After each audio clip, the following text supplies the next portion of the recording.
After 4 years of adventure, sailing, betrayal, and discovery, our grand pirate adventure is drawn to a close, setting the stage for another adventure 20 years hence. It's the big series finale of Black Sails, Season 4, Episode 10, 38.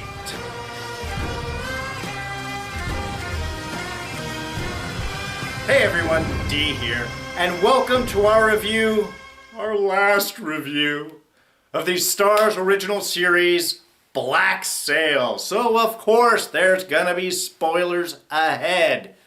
This is your only warning. Alright, so, what a way to go. A little bit of an extended episode this week, really wrapping up all of these storylines as they should, and doing those mostly successfully. Really kicking things off, of course, right where we left things last week with Woods' assault on the pirate ship, sinking the walrus, and shooting at all the surviving pirates in the water, kind of like fish in a rather large barrel. But we get their recovery out, and it is almost certain doom, except for the perfectly timed arrival of Captain Jack Rackham with Featherstone, both seemingly surprised at their discovery. I have to say, that shot of them looking through the spyglasses and dropping it right at the same time was just perfect. The two of them really Jack is always kind of the lightheartedness throughout these episodes. Gets a little bit more serious, has a little bit of more gravitas afforded to him this episode. But his arrival, of course, allows everyone to come on board and for us to prep for the big final sea battle. And a little bit of nervous motions there. I like the fact that we do have Flint directly addressing with Jack, "Where did you go?" Who mostly tells the truth. Did meet with Mr. Guthrie, did get denied, did leave Anne and Max up there, just left out the little part about making a second deal to kill him, which was probably smart at that time. And Silver, of course, really kind of taking a moment there to reflect back. He looked kind of broken for a moment. You know, it was kind of like, oh my God, Flint was right. I should have gone with him. But no, their split has been pretty much established here. And it's really interesting as the episode went on and we find out more about Tom Morgan's trip off to Savannah to learn the truth. The fact that all of this had been going on since before the Spanish came, that Silver had a whole plan long before these battles started to kind of shift things up and sort of end the war before it happened. Really quite interesting, really looking back and seeing a lot of these moves, a lot of these choices in that light really changes how we are interpreting Silver's character. But I thought there was a good moment there also because we had Flint kind of reinforcing his commitment to Silver.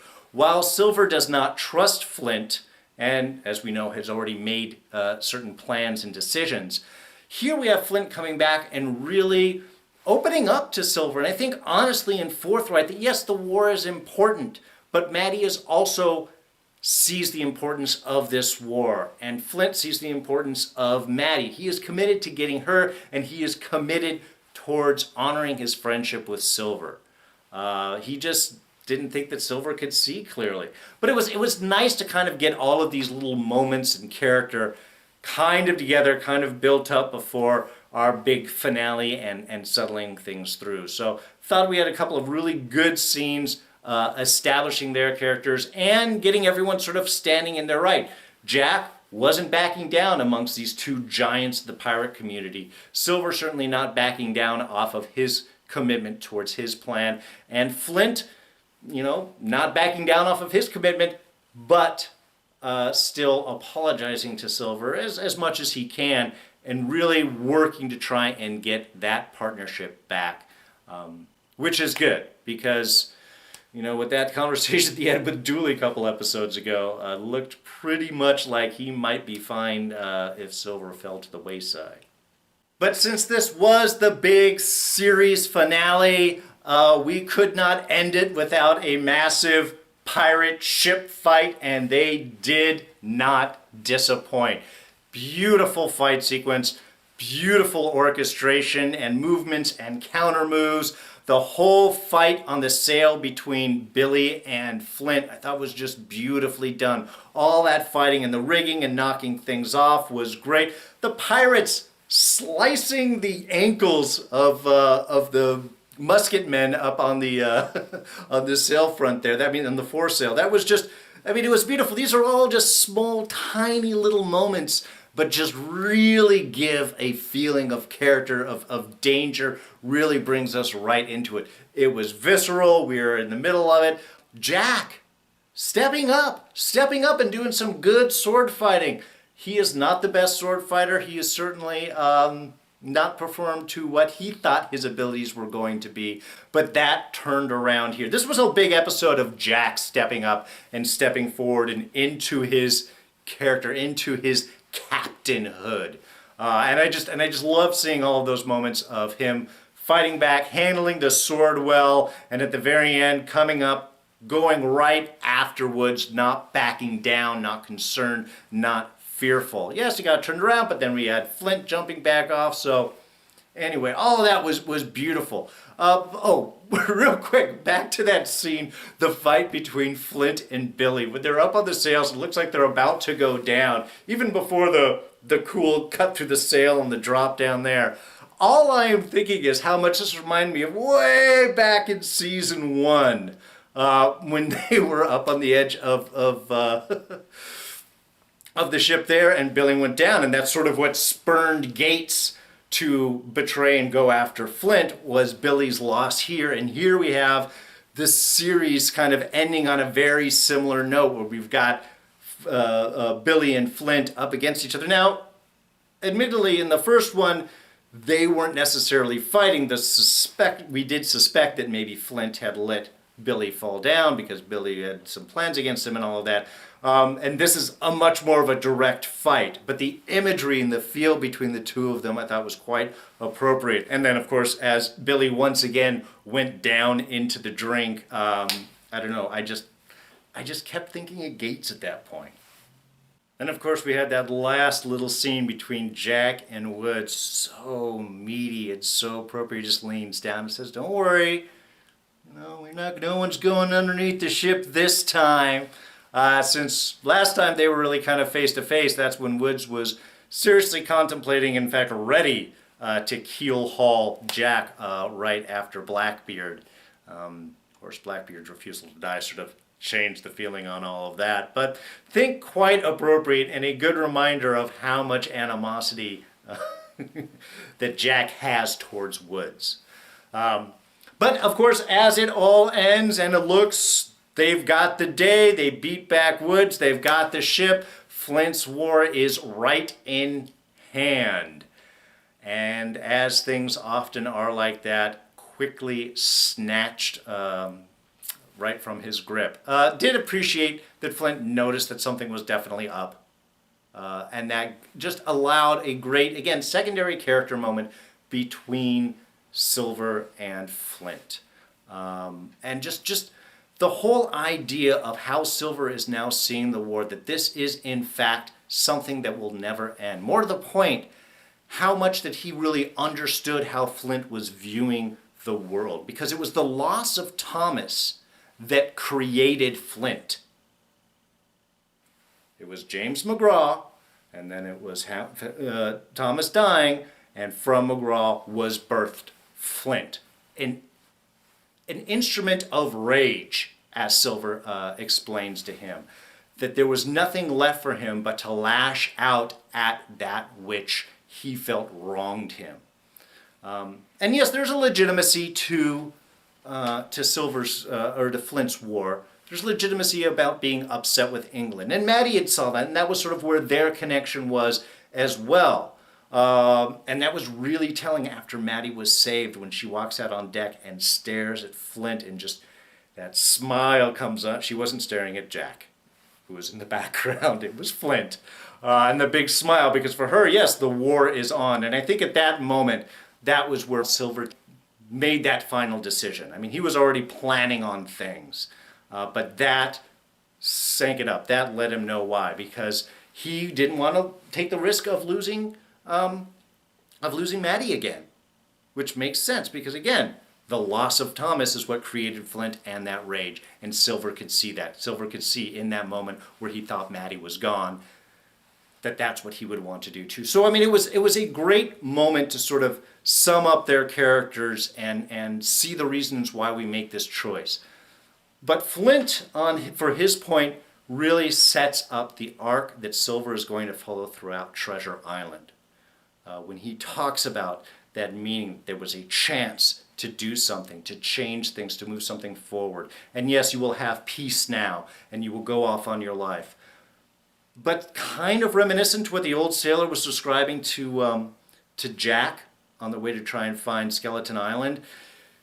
Sooner these things that you're enjoying, these comforts will start to grow stale as the mind starts to wonder about the impact that one has in life, what we can do, what it is that we can accomplish, and that at one point that will eat up Silver, and even his life with Maddie will no longer seem satisfying. And through all of this, I mean, he's saying that you have left it in the ground on this island. All of this gives a wonderful story and a wonderful motivation for why Silver becomes obsessive with returning back to the island and why he does the big trip with Jim Hawkins and is willing to betray all of that to get to the treasure. Because at that point, the treasure isn't just money. It is representative of the potential, of the impact that he could have made. So I thought that was a beautiful setup there between explaining the reasons of why we are not going to allow Flint his war. He is not going to risk losing Maddie and everything else that can be consumed on it. No loss will be too much in this fiery rage of warfare that Flint is planning. But that also by turning it away is that down the road, Silver is going to have that itch, and that will begin to drive him to do things he may not think he wants to do right now. And the final wrap up. Sending Flint off to Thomas was the perfect way to end this, to sort of clear everything out. And I love the whole opening bit as they're talking about the unwanted. Where did they go? What do we do with them? Beautiful opener for this to let us know straight off that Thomas is going to be the end of where we are going to be going. I thought that was it was a beautiful way to frame things and sort of let us know where things were going to be going. And the story that they came up with to satisfy everyone, I thought was also quite appropriate, because when we had that moment between Billy and Maddie, where Billy looked like he was going to kill Maddie, being all tough to the chained up slave girl in the hole, and Maddie just shoots back, also, who does not cow to anything. Love her. But just mentioning that if you kill me, you will not be ending this. You will be giving them a martyr to unite behind. And that is exactly one of the reasons that Silver, and even Rackham, as he's explaining to Lady Guthrie on the other one, why they don't kill Flint. Because if he retires from the war, that sates the pirates and that sates their goals. And having the treaty to protect the slaves also doesn't hurt as far as Julius is concerned. But if you had killed Flint, you would have given the cause the exact same martyr that Maddie would have been. Which again is showing kind of how much everybody is thinking all the same, how they're all really on the same board with each other. Is that by killing Maddie, as she had told him, you would just be giving Flint and Silver and everyone else and the slaves a martyr to hide behind. So they couldn't tell him that they killed Flint either, because that would again provide a martyr for the cause to unite behind. You had to diffuse it, and the only way to diffuse it is by having Flint retire.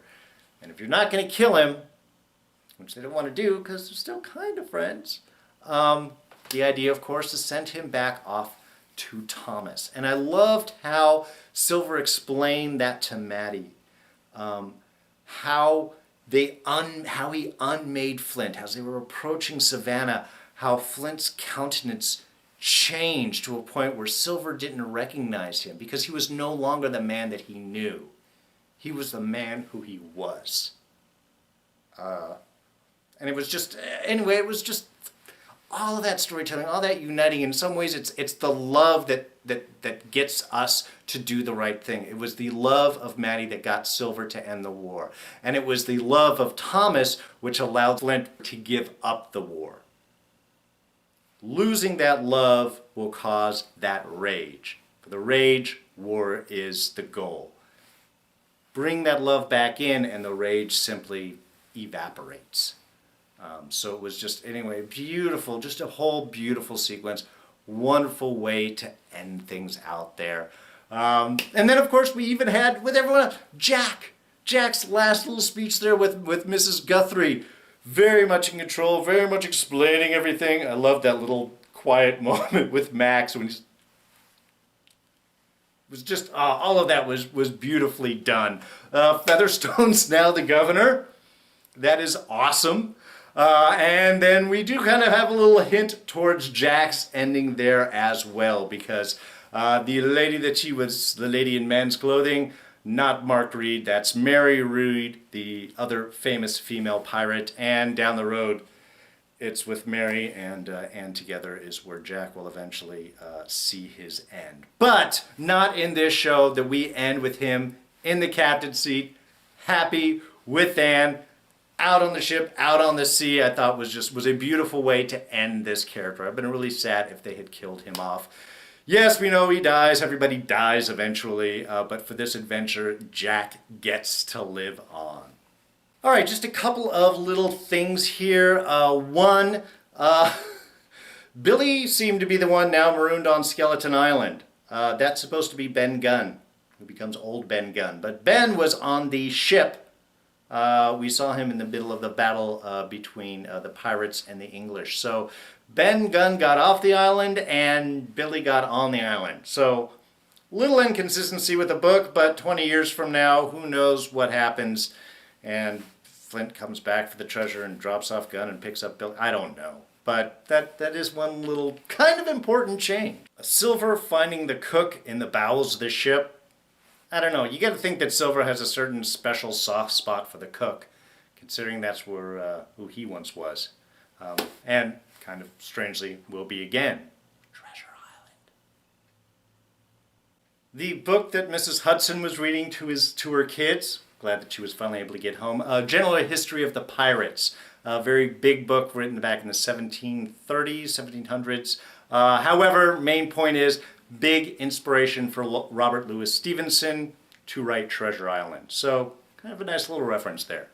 And finally, nice to see that despite the difficulties that Maddie and Silver were having through their episode, and her understandably being upset, planning the whole Thomas Hamilton thing for Flint before the Spanish even attacked, and thus all those instances were done, and Maddie going through all of those things, while Silver had a completely different plan, could understand her being upset. However, they are meant to be together, so that last scene I thought was just beautiful. Just the two of them standing there on the beach, not needing to trade any words. And I think there was a lot done. I'm going to hit again back with the whole Flint Hamilton thing. The time that was spent just setting those shots and slowly having the story being told, and Flint walking up to the property in Savannah there and through the house, and then, God, that shot for Tom, and I'm getting teared up right now, between Thomas and James. I'm going to say between James and Thomas, back together again. That was just that, you could see the war disappear in a moment. But I think it was really important to take all of that time, even Jack's whole statement and that last bit with Silver. There was a lot of time taken in this episode to allow imagery and emotions to flow through and finish telling the tale, and I'm really glad that they took the time to do that. All right, so that's it, folks. We're all done. It's the end of the show. But we're still going to be talking a little bit more about this. If you do want to talk more about Black Sails, I'm actually going to be on the Enchantment of Eternity podcast this Tuesday. That is the 4th of April, 6 p.m. Pacific time, talking about Black Sails. So we get to spend a little bit more time with this show we love so much. So when I get a link to the website, I will tweet that out. You guys can check that out, and then I will just throw up a link. I'll put it down in the description of this one right after it happens. So after Tuesday, if you missed that, just look in the description for this, and I will put a link in up to that. So if you did enjoy this review and all of these reviews, please go ahead and hit that like button. Thoughts, ideas, comments, how did you feel about how this all wrapped up? Any emotional sharing that you need to do, throw those down in the comments section below. I have had such great joy doing these reviews and chatting with all of you and the back and forth in all the comments. Really, it has made this show just so much more exciting for me to be part of. So I really thank you so much, Jill, Christina, Sabs, all of you guys, Hyperion, everyone. Thank you, thank you, thank you. But we're not done here with STARZ. We're going to be doing American Gods. That starts on the 30th of April. We'll check that out right here. And of course, Agents of S.H.I.E.L.D. starts back up this Tuesday. I'll be doing that after the podcast, so we can check that out. You can always catch me on Twitter and Instagram. All the notes, including info on this podcast, will be at Darren Jakes. There it is right there. But you won't miss anything that's coming up if you are a subscriber. And it's really easy to be one. You just hit me in the face. This face right here, that little picture of me, and you won't miss anything. And I will throw up our latest review for the big finale, season finale of The Walking Dead right here. So, that's going to be it. I'm going to say goodbye to y'all. I am D, and I'm out of here. Catch you next time. Bye-bye.